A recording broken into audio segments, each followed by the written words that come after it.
Selamat pagi, salam sejahtera. Terima kasih kerana bersama dengan saya di Nazilin Unity Channel. Pada petang tengah hari ini, satu keputusan diumumkan menggemparkan Perikatan Nasional dan juga Muhyiddin Yassin. Dengan ungkapan habislah Perikatan Nasional dan Muhyiddin, Anda mesti tertanya-tanya, apakah isi kandungan konten kali ini? Ianya berkaitan dengan gelombang sokongan buat Perikatan Nasional kian reda, sengit di Kedah dan Kelantan. Wah. Pilihan raya tidak lama lagi akan berlangsung di Kedah dan Kelantan. Walau bagaimanapun, ada satu dapatan, satu kajian menunjukkan bahawa gelombang sokongan buat Perikatan Nasional kian reda dan data menunjukkan bahawa akan ada pertembungan sengit di Kedah dan Kelantan. PKR menangkis dakwaan kononnya terdapat gelombang peralihan undi dan sokongan kepada Perikatan Nasional pada pilihan raya negeri PRN bagi 6 negeri dijangka bulan depan. Timbalan Presiden PKR Rafizi Ramli berkata, data awal kajian sehingga Jun lalu menunjukkan sokongan kepada Perikatan Nasional semakin reda dan persaingan sengit akan berlaku di Kedah dan Kelantan. Rafizi yang juga Menteri Ekonomi berkata, data tersebut menunjukkan pada PRN nanti pentadbiran PH di Selangor, Negeri Sembilan dan Pulau Pinang berada dalam keadaan selesa. Data kajian tersebut akan didedahkan dalam masa terdekat menjelang PRN, katanya kepada pemberita, selepas menghadiri majlis perjumpaan Menteri Ekonomi bersama warga Kementerian Ekonomi di Putrajaya hari ini. Pengerusi Perikatan Nasional Muhyiddin Yassin pada 26 Jun lalu mendakwa gelombang Perikatan Nasional yang berlaku pada PRU 15 lalu akan berterusan pada PRN di Selangor, Negeri Sembilan, Pulau Pinang, Kedah, Terengganu dan Kelantan. Semalam, Setiausaha Suruhanjaya Pilihan Raya SPR Iqmal Rudin Ishak berkata, SPR telah menerima notis pembubaran rasmi Dewan Undangan Negeri Dun Kedah, Kelantan, Terengganu, Pulau Pinang, Selangor serta Negeri Sembilan daripada speaker Dun masing-masing. SPR akan mengadakan mesyuarat khas hari ini untuk membincangkan tarik-tarik penting PRN di 6 negeri berkenan. Menjadi persoalan besar juga pada pagi ini ialah ke mana ataupun sampai mana gelombang hijau akan berlaku. Pilihan raya pada peringkat parlimen pada tahun 2022 menyaksikan perubahan undi yang luar biasa ke atas Perikatan Nasional. Fenomena ini disebut sebagai gelombang hijau. Menerusi momentum PAS pada 2018, gabungan PN mendominasi semua peti undi di Kelantan, Perlis dan Terengganu dan menang semua kecuali satu kerusi parlimen di Kedah. PN juga berjaya meluaskan pengaruhnya di negeri-negeri lain, termasuk Pulau Pinang dan Selangor, kubu-kubu kuat Pakatan Harapan PH. Setengah tahun berlalu sejak PRU 15 dan kini persoalannya, adakah gelombang hijau Perikatan Nasional akan terus membesar dan membadai negeri-negeri merah pada pilihan raya PRN akan datang, atau hilang momentum menjadi riak kecil sahaja. Menggunakan data undian PRU 15, kami menganalisis beberapa senario untuk PRN akan datang. Menggunakan kekelita kami, Anda juga boleh menggunakan data yang sama membuat jangkaan sendiri. Pihak Suruhanjaya Pilihan Raya SPR merekod data undian parlimen mengikut satu sistem yang membolehkan untuk mengetahui pola undian di peringkat kawasan DUN pilihan raya negeri. Pada bahagian seterusnya, kami akan menggunakan data ini untuk melihat sejauh manakah pengaruh PN di negeri-negeri yang dipegang PH di peringkat parlimen dan kawasan pilihan raya negeri.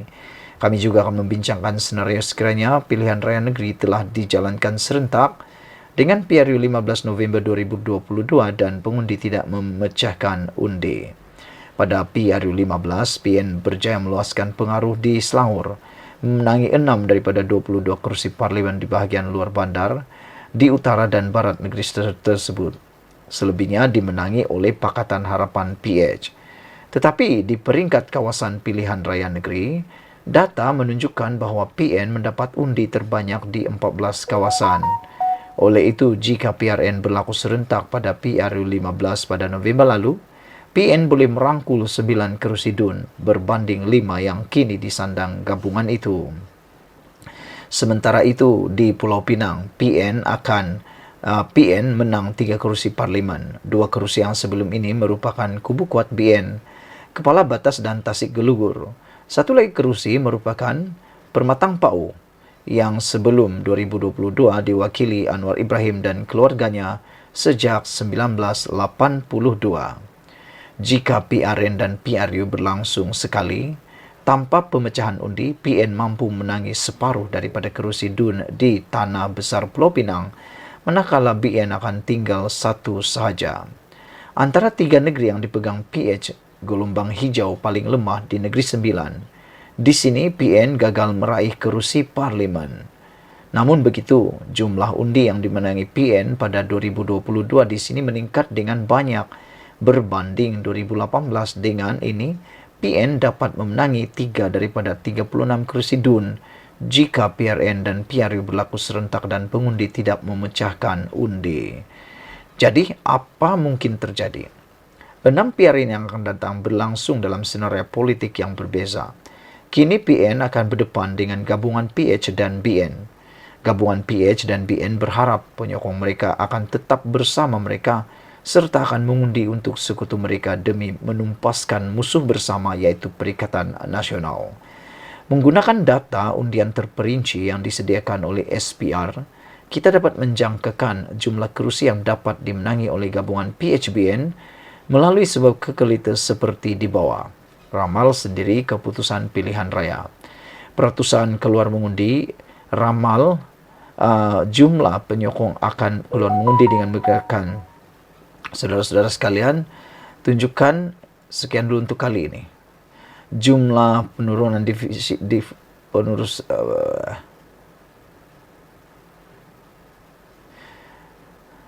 saudara-saudara sekalian, semasa PRN Johor pada Mac 2022, iaitu pilihan raya pertama sejak undi 18, PH menerima 47% kurang undi berbanding jumlah undi yang diraihnya di Johor pada PRU 15. Bagi PN pula, jumlah pengundinya yang keluar mengundi pada PRN kurang 23%, manakala jumlah pengundi keluar untuk BN adalah sama. Semasa pilihan raya Tioman, jumlah undi PN juga sebanyak 23 berbanding sekarang.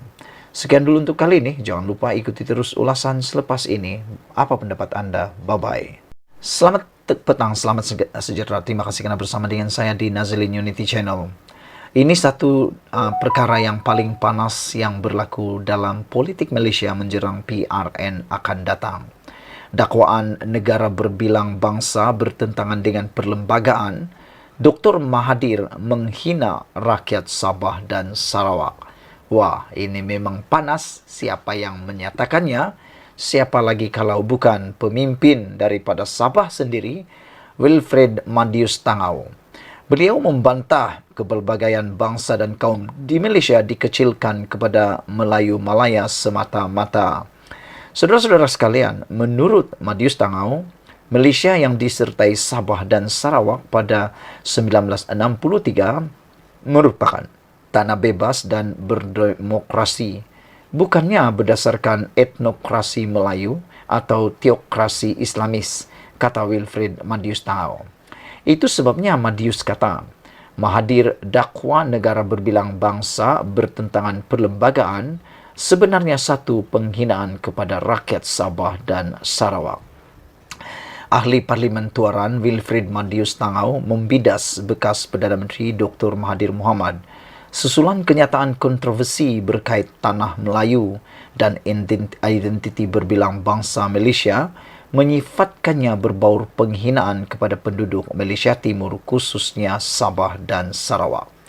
Dalam kenyataan, bekas Presiden APCO itu berkata, serangan Mahathir terhadap kepelbagaian dan sekularisme mendedahkan niat jahat imperialis dan penjajah Malaya dan melihat Sabah Sabah dan Sarawak sebagai hak milik penjajah orang Melayu Malaya. Beliau mengingatkan Mahathir ketika pembentukan Malaysia pada 1963, ia merupakan kesatuan 4 negara sekular dan pelbagai kaum, iaitu Malaya Semenanjung, Singapura, Sabah dan Sarawak. Dr. Mahathir, dengar baik-baik.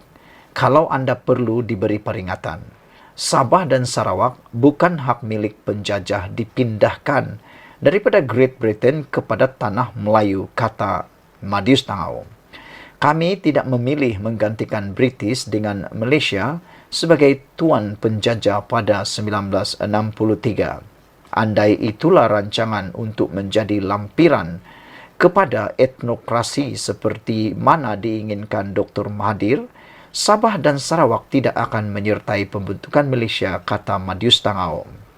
Beliau berkata, jika mana-mana pihak mahu mengubah kontrak sosial pada 1963 dengan diam-diam menjajah Sabah dan Sarawak, justru merekalah yang membawa Malaya keluar dari Malaysia. Malaysia yang disertai Sabah dan Sarawak pada 1963 merupakan tanah bebas dan berdemokrasi, bukannya berdasarkan etnokrasi Melayu atau teokrasi Islamis. Dengan menghina rakyat Sabah dan Sarawak sebagai subjek imperialis dan penjajah Malaya, Dr. Mahathir mengisytiharkan perang terhadap idea pembentukan Malaysia, katanya. Katanya lagi, Sabah dan Sarawak terdiri daripada pelbagai bangsa, antaranya Kadazan, Dusun, Murut, Bajau, Suluk, Iban, Bidayu, Orang Hulu dan Melanau. Beliau membantah kepelbagaian bangsa dan kaum di Malaysia dikecilkan kepada Melayu Malaya semata-mata. Pada sidang media minggu lepas, Mahathir mendakwa usaha mempromosi negara berbilang bangsa bertentangan dengan Perlembagaan Persekutuan yang menekankan kemelayuan Malaysia. Mahathir juga mendakwa ada percubaan orang dari negara lain untuk mengubah Malaysia daripada tanah Melayu menjadi sebuah negara berbilang bangsa. Mahathir yang juga bekas pengurusi Bersatu di Petik berkata, orang ini tidak mengiktiraf orang Melayu sebagai pengasas dan pembangun Malaysia. Saudara-saudara sekalian, apabila Madius Tangau mendakwa, mengatakan bahawa dakwaan negara berbilang bangsa bertentangan dengan perlembagaan, Dr. Mahathir hina rakyat Sabah dan Sarawak. Ini satu kenyataan yang memang sangat panas dan pastinya menarik perhatian anda. Madius Tangau kata, tindakan Dr. Mahathir susulan kenyataan kontroversi berkait tanah Melayu dan entiti berbilang bangsa Melayu menyifatkannya ia sebagai berbau penghinaan kepada penduduk Malaysia Timur. Dalam kenyataan bekas Presiden UMNO itu, beliau berkata serangan Mahathir terhadap kepelbagaian dan sekularisme mendedahkan niat jahat imperialis dan penjajah Malaya dan melihat Sabah dan Sarawak sebagai hak milik penjajah orang Melayu Malaya. Beliau mengingatkan Dr. Mahathir ketika pembentukan Malaysia pada 1963 yang merupakan kesatuan 4 negara sekular dan pelbagai kaum, iaitu Malaya Semenanjung, Singapura, Sabah dan Sarawak. Kata Madius Tangau, Dr. Mahathir, dengar baik-baik. Kalau anda perlu diberi perhatian atau kalau anda perlu diberikan peringatan, Sabah dan Sarawak bukan hak milik penjajah dipindahkan daripada Great Britain kepada tanah Melayu, kata beliau lagi. Kami tidak memilih menggantikan British dengan Malaysia sebagai tuan penjajah pada tahun 1963.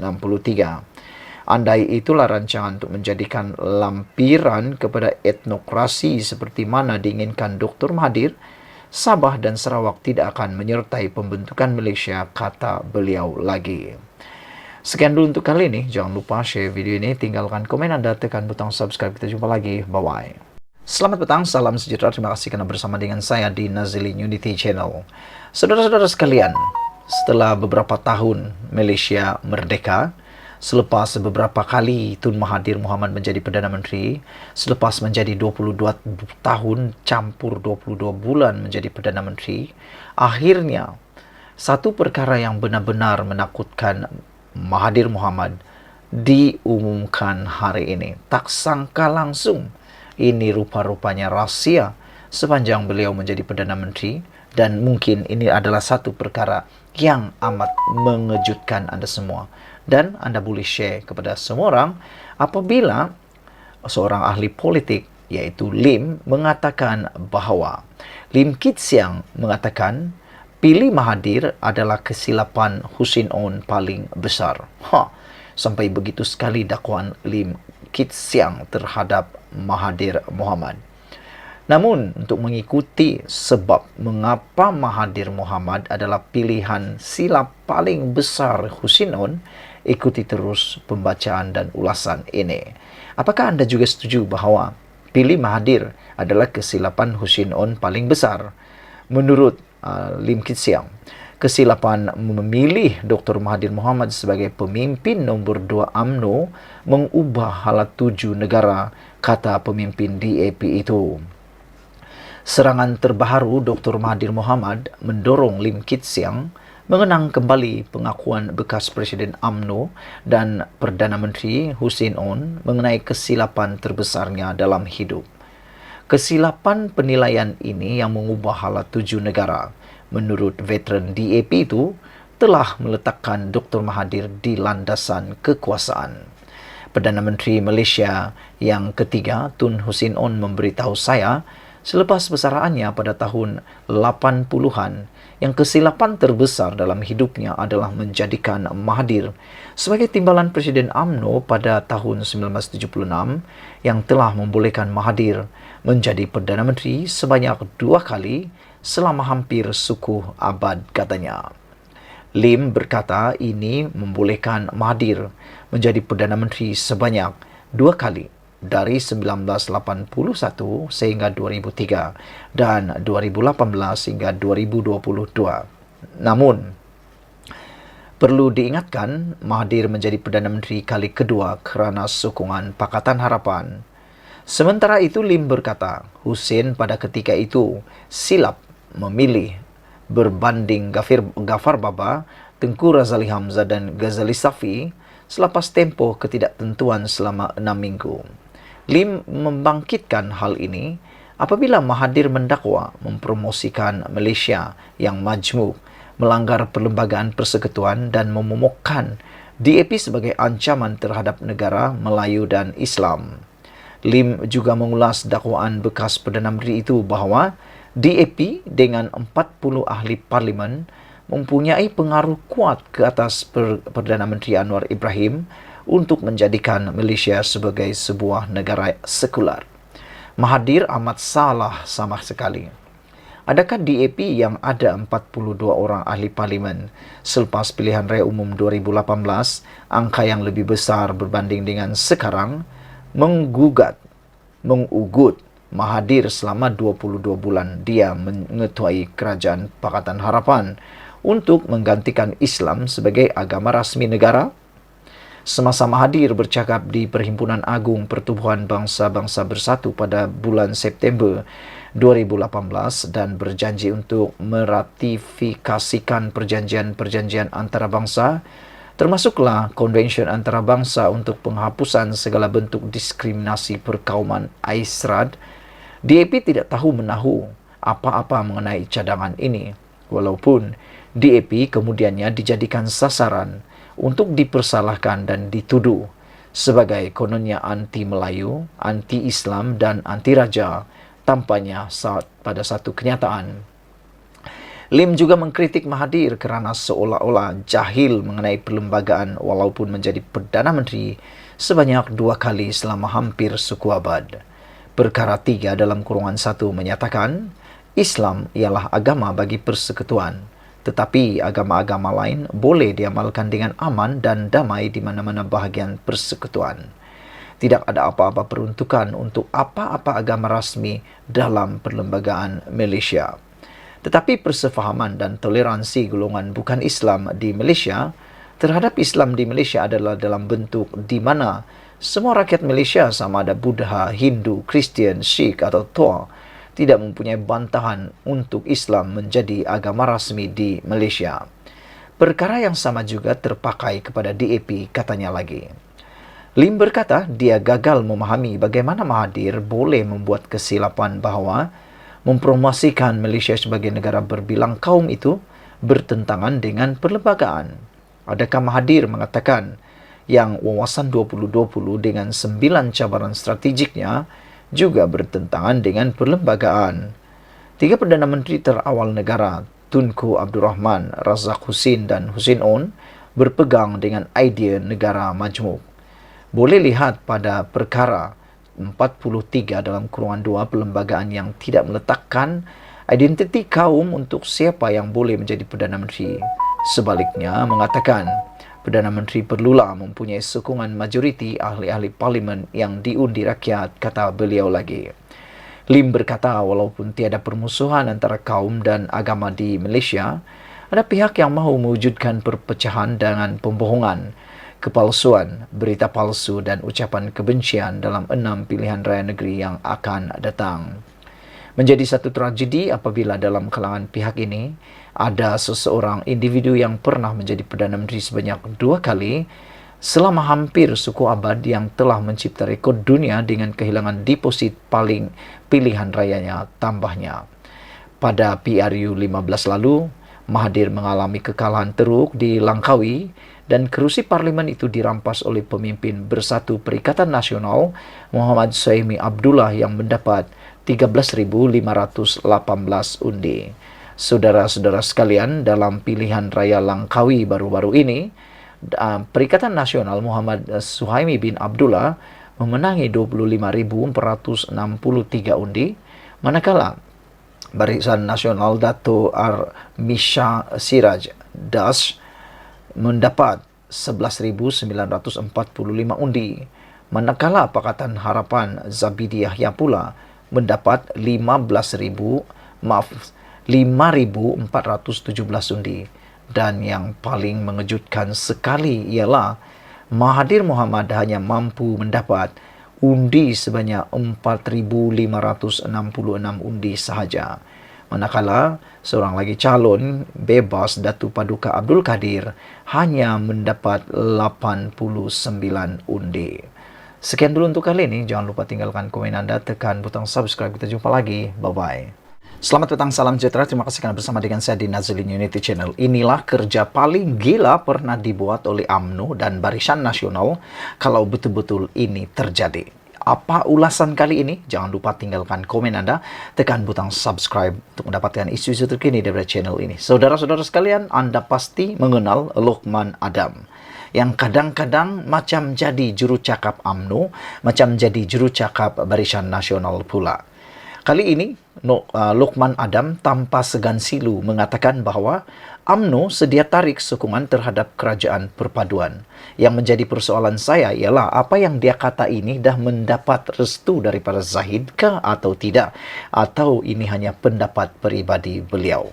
Kerana kalau benar UMNO sedia tarik sokongan terhadap kerajaan perpaduan, pada pendapat saya ini memang kerja gila. Ini memang kerja yang merugikan untuk UMNO. Kerana anda harus tahu, kita harus tahu dan anda sedar bahawa UMNO sekarang ini dalam proses untuk berdiri selepas cedera teruk dalam PRU 14 dan PRU 15. Maka dengan itu, UMNO perlukan tongkat untuk berdiri semula. Itu pelambangan daripada saya. Jadi dengan itu sebabnya saya selama ini menyokong tindakan Zahid Hamidi untuk menjadi sebahagian daripada kerajaan perpaduan pimpinan Anwar Ibrahim, kerana kita tahu UMNO sebelum ini telah cedera parah dalam PRU 14 dan PRU 15. Mereka boleh dikatakan patah kaki. Untuk itu mereka perlu satu tempat untuk berpaut, satu tempat untuk bernaung, satu tempat untuk mereka berdiri semula. Sekarang ini saya tidak dapat menafikan bahawa UMNO dalam proses pemulihan untuk memulihkan kecederaan parah akibat PRU 15 dan 14. Dan saya nampak UMNO dan Barisan Nasional sekarang sedang dalam pemulihan yang amat baik dalam track, atau dalam kata lain on track. Namun Tindakan Lokman Adam mengeluarkan kenyataan UMNO sedia tarik sokongan terhadap kerajaan perpaduan cukup mengejutkan saya. Namun demikian, apakah sebabnya Lokman Adam mengatakan UMNO sedia tarik sokongan terhadap kerajaan perpaduan ini? Benarkah Zahid Hamidi sedia tiba-tiba untuk tarik sokongan? Kerana untuk anda ketahui, kalau UMNO Barisan Nasional tarik sokongan daripada kerajaan perpaduan ini tidak akan runtuh juga kerana masih mempunyai bilangan sokongan yang mencukupi untuk meneruskan kerajaan yang ada pada waktu ini. Kalau UMNO saja yang keluar, kalau Barisan Nasional saja yang keluar, kerajaan ini tetap akan berterus dan kerajaan perpaduan tidak akan goyah. Jadi, kemana Barisan Nasional? Bergabung dengan Perikatan Nasional pun tidak akan dapat membentuk kerajaan. Dan itu sebabnya saya kata itu satu kerja yang gila, kerja merugikan kerana mereka tidak dapat untung apa-apa. Menurut Lokman Adam Shah Alam, UMNO bersedia untuk menarik sokongan terhadap kerajaan perpaduan sekiranya terdapat pihak yang berani mencabar kedudukan Islam sebagai agama rasmi, keistimewaan Raja-Raja Melayu serta kedudukan istimewa orang Melayu di negara ini. Ahli Majlis Kerja Tertinggi MKT UMNO, Datuk Lokman Nur Adam berkata, tidak mustahil perkara itu boleh berlaku dalam kerajaan perpaduan. Kerana sebelum ini, UMNO pernah menarik sokongan terhadap bekas Perdana Menteri Tan Sri Muhyiddin Yassin. Saya ingin memberikan satu kata-kata hikmat untuk Lokman Adam. Lokman Adam harus ingat, jangan sampai Barisan Nasional UMNO dicop sebagai pakar tarik sokongan. Kerana apabila mereka dicop sebagai pakar tarik sokongan, maka akhirnya nanti mereka juga yang akan kerugian kerana tiada siapa lagi yang akan mempercayai mereka dan tiada siapa lagi yang akan menjadikan mereka sebagai rakan sekutu atau komponen di dalam mana-mana gabungan. Akhirnya nanti Barisan Nasional UMNO akan bergerak sendirian yang telah pun merugikan mereka. Ini terbukti apabila mana-mana parti politik pada waktu ini bergerak solo tidak akan membawa apa-apa keuntungan. Contohnya, Parti Pejuang. Walaupun mereka masuk dalam GTA, mereka kalah teruk.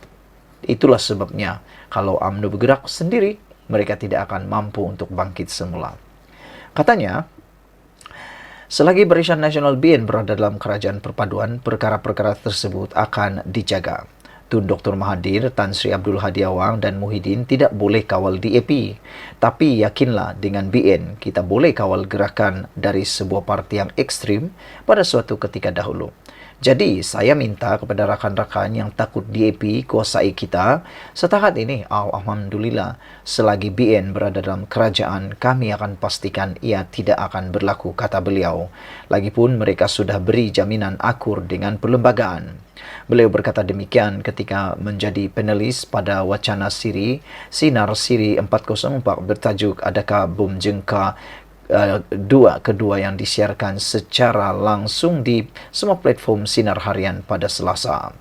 Turut menjadi panel ialah Naib Pengerusi PKR Perak Muhammad Arafat Varisai Muhammad, Ahli Dewan Tertinggi Mufakat Nasional MN Datuk Tun Faisal Ismail Aziz serta Ahli Jawatan Kuasa Penerangan Parti Pribumi Bersatu Malaysia Bersatu Badrul Hisham atau dikenali sebagai Cikgu Gad. Mereka ini adalah Anwar Musa, Tun Faisal dan juga bekas Perdana Menteri Ismail Sabri yang berkomplot melengah-lengahkan pilihan raya kada ketiga itu. Kita sudah menang di Johor dan Melaka. Selain pembangkang juga berada dalam keadaan kucar-kacir. Sepatutnya terus buat pilihan raya. Saya yakin BN akan menang dan mampu membentuk kerajaan secara persendirian, ujar Lokman Adam lagi. Saudara-saudara sekalian, ini satu perkara apabila Lokman Adam menyatakan beliau turut mendedahkan kegagalan UMNO pada pilihan raya umum PRU15 disebabkan sabotaj daripada orang dalam. Jadi akhirnya Lokman Adam membawa pendedahan punca kegagalan UMNO dalam pilihan raya yang beliau kata disebabkan sabotaj orang dalam. Inilah sikap yang pada pendapat saya perlu dihakis oleh Lokman Adam. Berhenti menyalahkan orang lain atas kekalahan. Belajarlah untuk muhasabah diri dan memperbaiki diri.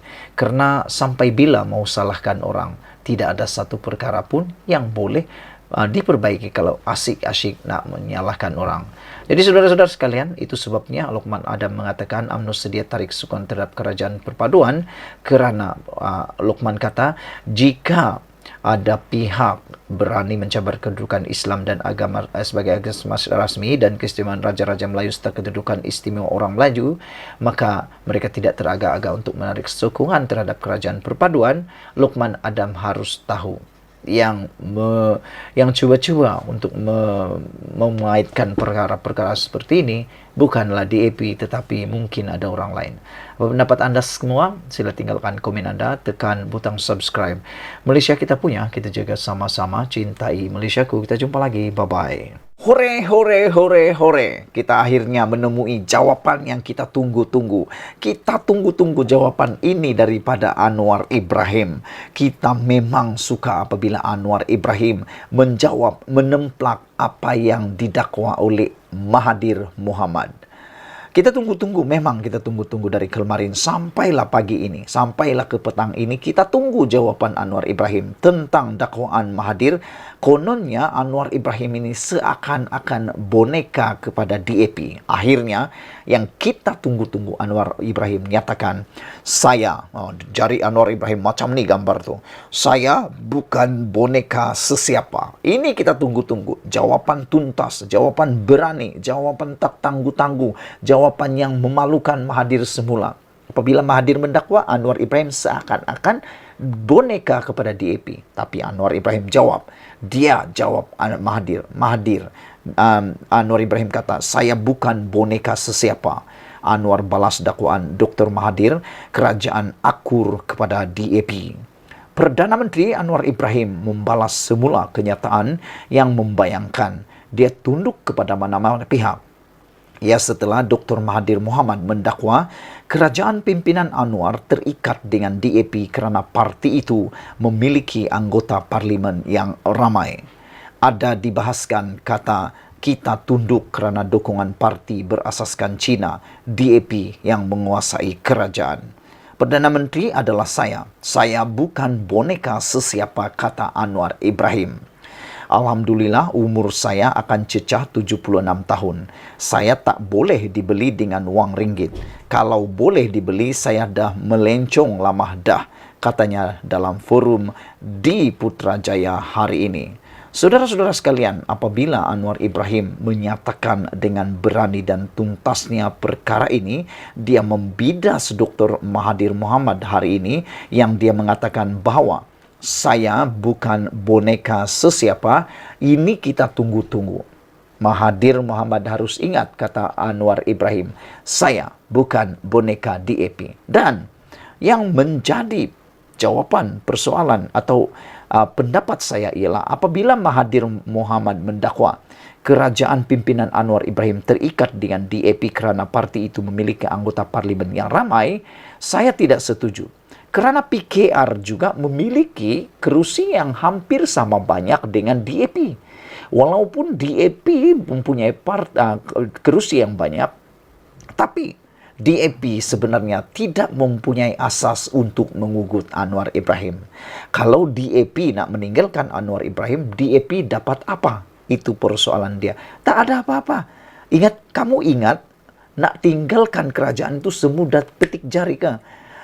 DAP nak meninggalkan Anwar Ibrahim itu semudah petik jari ke? Tak mungkin. Hanya parti-parti tertentu yang semudah petik jari meninggalkan kawan mereka sendiri. Antaranya kamu tahu, tak perlulah saya cakap, Anda tahu siapa parti itu yang dengan mudah meninggalkan gabungan, yang mudah meninggalkan rakan, yang dengan mudah menarik sokongan. DAP tak pernah tarik sokongan. Selain itu, Anthony Locke juga telah mengatakan bahawa Mahathir ni dah lupa bahawa ketika Mahathir menjadi Perdana Menteri, yang menyokong, yang mendukung Mahathir menjadi Perdana Menteri sebanyak 42 kerusi ialah DAP. Anthony Locke tanya kepada Mahathir, Mahathir dah lupa Waktu kamu jadi Perdana Menteri, yang menyokong kamu jadi Perdana Menteri itu ialah 42 kerusi DAP yang menyokong Anda. Tapi Mahathir mula lupa, tak kenang jasa DAP. Lepas DAP dah bersama Anwar Ibrahim, lepas Mahathir dah tak berkuasa lagi, lepas Mahathir tak boleh buat apa-apa lagi, dah dibuang, dah tak di harga apa ya, tak diundi lagi. Akhirnya dia kata DAP pula yang membonekakan Anwar. Tapi dia lupa bahawa DAP pernah bersama dengan dia, menyokong dia jadi Perdana Menteri. Dan yang lebih hebat lagi, saudara-saudara sekalian, ialah dia lupa DAP tak pernah menarik sokongan kepada mana-mana Perdana Menteri, termasuklah Mahathir Mohamad. DAP tak pernah tarik sokongan, tapi yang tarik sokongan kepada Mahathir Mohamad siapa? Azmin Ali dan juga Muhyiddin Yassin. Mereka yang menarik sokongan. Mereka yang menarik sokongan daripada kerajaan perpaduan. Sehingga Mahathir akhirnya terpaksa letak jawatan. Itu yang perlu Mahathir ingat. Tapi dia lupa. Dia lupa. Inilah sikap yang paling kita kata tahap apa ya? Hipokrasi tahap tertinggi. Jadi saudara-saudara sekalian, apabila Anwar Ibrahim kata saya bukan boneka DAP, dengan itu kita setuju. Saya sangat setuju Anwar Ibrahim tidak akan dapat diugut oleh DAP, karena DAP lah yang memerlukan Anwar Ibrahim, bukan Anwar Ibrahim yang memerlukan DAP. Kalau DAP hendak pergi daripada kerajaan ini, kemana dia? Kemana dia? Anwar Ibrahim tak ada apa-apa takut pun. Dan sudah terbukti. Waktu dua kali Anwar Ibrahim. Kali pertama Anwar Ibrahim mengusulkan sendiri, undi tidak percaya terhadap dirinya sendiri. Belum pernah Perdana Menteri buat begini. Tapi Anwar Ibrahim sanggup buat. Akhirnya dia menang hampir 2/3 di Dewan Rakyat. Kali kedua Anwar Ibrahim buat lagi, dia cabar pula pembangkang kali ini. Dia kata, Anwar Ibrahim kata, kalau ini Anda pula bawa usul. Tapi apa terjadi? Pembangkang tak berani nak buat undi usul, tak percaya terhadap Anwar Ibrahim. Jadi pada pendapat saya, ini adalah satu gagasan yang bohong. Anwar Ibrahim bukan orang yang boleh dijadikan boneka. Dan Anwar Ibrahim sendiri mengakui bahawa dia tidak akan tunduk mana-mana kuasa. Anwar Ibrahim kata, saya adalah Perdana Menteri. Perdana Menteri adalah saya, kata Anwar Ibrahim. Saya bukan boneka sesiapa. Saya bukan boneka sesiapa, kata Anwar Ibrahim. Alhamdulillah umur saya akan cacat 76 tahun. Saya tak boleh dibeli dengan wang ringgit, kata Anwar Ibrahim. Kalau dia boleh dibeli dengan wang ringgit, saya dah lama melencong, lama dah, kata Anwar Ibrahim. Jadi kita ucapkan tahniah syabas kepada Anwar Ibrahim. Dengan kenyataan ini, Anwar Ibrahim menang besar, kalahkan Mahathir sekali lagi. Sila share video ini supaya dapat menjawab apa yang dihantarkan, pembohongan-pembohongan yang dihantarkan di media sosial mengatakan Anwar Ibrahim ialah boneka kepada orang ini dan itulah. Tidak. Anwar Ibrahim ialah Perdana Menteri kita dan beliau kata dia bukan boleh dijual beli dan dia adalah Perdana Menteri dan dia bukan boneka kepada sesiapa. Harap ini dapat pengajaran kepada semua orang. Sekian dulu untuk kali ini. Jangan lupa tinggalkan komen Anda, tekan butang subscribe. Malaysia kita punya, kita jaga sama-sama cintai Malaysia. Kita jumpa lagi. Bye-bye.